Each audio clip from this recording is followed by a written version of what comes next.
नमस्कार बंधु मैंने शुभ सकाल समस्त को। आज चलतु पुणी श्रीमद्भागवतर काली जो आम छाड़ी द्वितीय अध्यायर से आरंभ करवा।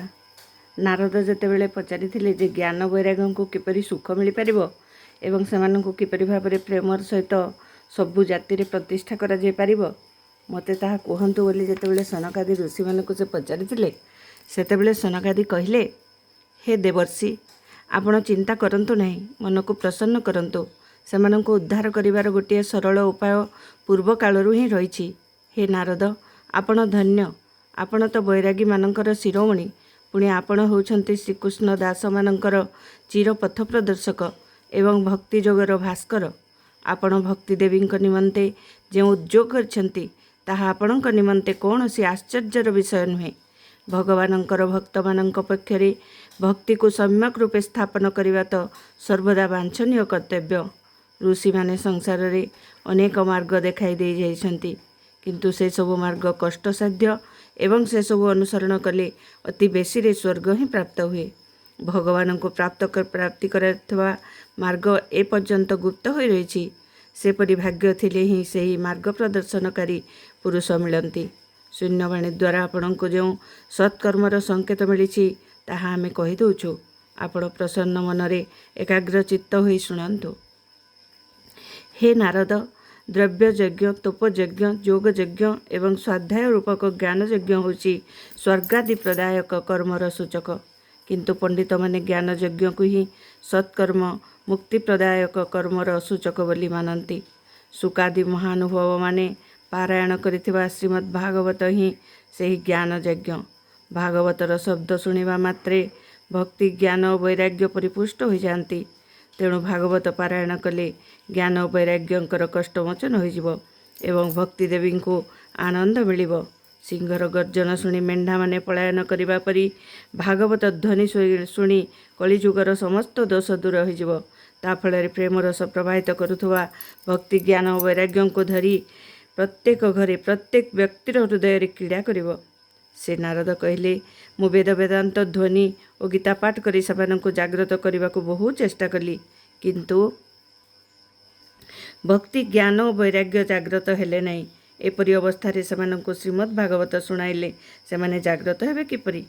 सही महापुराणर प्रत्येक श्लोक और प्रत्येक पदरे वेदर सारांश ही रही। आपण माने तो शरणागत वत्सल, आपण मानकर दर्शन कदापि निष्फल हुए नहीं। तेणु शीघ्र मोर यही संदेह दूर करंतु, आवधिक विलंब करंतु नहीं।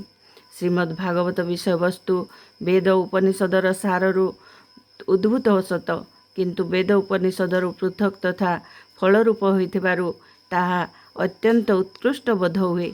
फलर रस चेर ठारू आरंभ करी शाखा पर्यंत सबुठारे व्यापी रही मध्य ताहार स्वाद से सबुरे आस्वादन करा जाई पारे नहीं। ताहा जेतेबेले शाखा प्रशाखारु जाई फल रूप धारण करे सेतेबेले ही ताहा समस्तंकर प्रिय होइथाए। दूधरे घी थाए सत, किंतु दूध पीले सेतिरु घीर पृथक स्वाद जना पड़े नहीं। अथच सेई घी दूधरु अलगा हो गले ताहा देवता मानकर मध्य प्रिय हो जाए। आखुर मूलरू अग पर्यंत सर्वत्र शर्करा बा मधुर रस व्यापी रही थाए, तथापि आखुरु ताहा अलगा हो गले ताहार मधुरता अधिक जना पड़े। भागवत कथा ठीक से हीपरि सारगर्भक ओ मधुर। भागवत पुराण होची वेद समान। भक्ति ज्ञान वैराग्यर स्थापन निमंते ताहाको व्यासदेव प्रकाशित करिसंती। पूर्व काल रे वेद वेदांत परे पारंगम तथा गीतार रचयिता भगवान व्यासदेव जेतेबेले विषण्ण होई अज्ञान समुद्र रे उटुबु होउथिले सेतेबेले परा आपण तांको चारिगोटी श्लोक रे भागवत शुणाइथिले एवं ताहा शुणिदेबा क्षणी तांकर समस्त चिंता दूर हो जाइथिला। आज पुणी भागवतर प्रभाव विषय रे आपणक मनरे किपरि संदेह जात हैला जे आपण आमको एसबु पचारुछंती। आपण से दुख शोक विनाशकारी श्रीमद् भागवत पुराण ही शुणाइबा आवश्यक। हे सनकादि ऋषिगण, आपण मानकर दर्शन जीवर सकल पाप तत्क्षणात् नष्ट कर दिए एवं जो माने संसार दुख रूपी दावानल जलुछंती सेमानंक उपरे अति शीघ्र शांति जल वर्षण करिथाए। शेष देवतांकर सहस्र मुखरे गान करुवा भागवत कथामृत आपण माने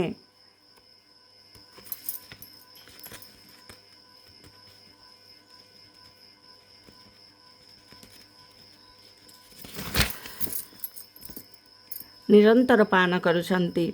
मु प्रेम लक्षणा भक्ति प्रकाश करने को अनुरोध करी आपण मानकर शरण नौछि। अनेक जन्मर संचित पुण्यपुंज उदय हेबा परे मनुष्य को सत्संग मिले एवं से सत्संग तार अज्ञान जनित मोह और मदरूपी अंधकार नाश करी विवेक उदय कर दिए। इति श्री पद्मपुराणे उत्तरखंडे श्रीमद्भागवत महात्म्ये कुमार नारद संवाद नाम द्वितीय अध्याय। जय श्री कृष्ण। ये अध्यायटा ये शेष होगला। आम आपको आउ गोटे एपिसोड आम आज तृतीय अध्यायटी शुणा। रोची राधे राधे।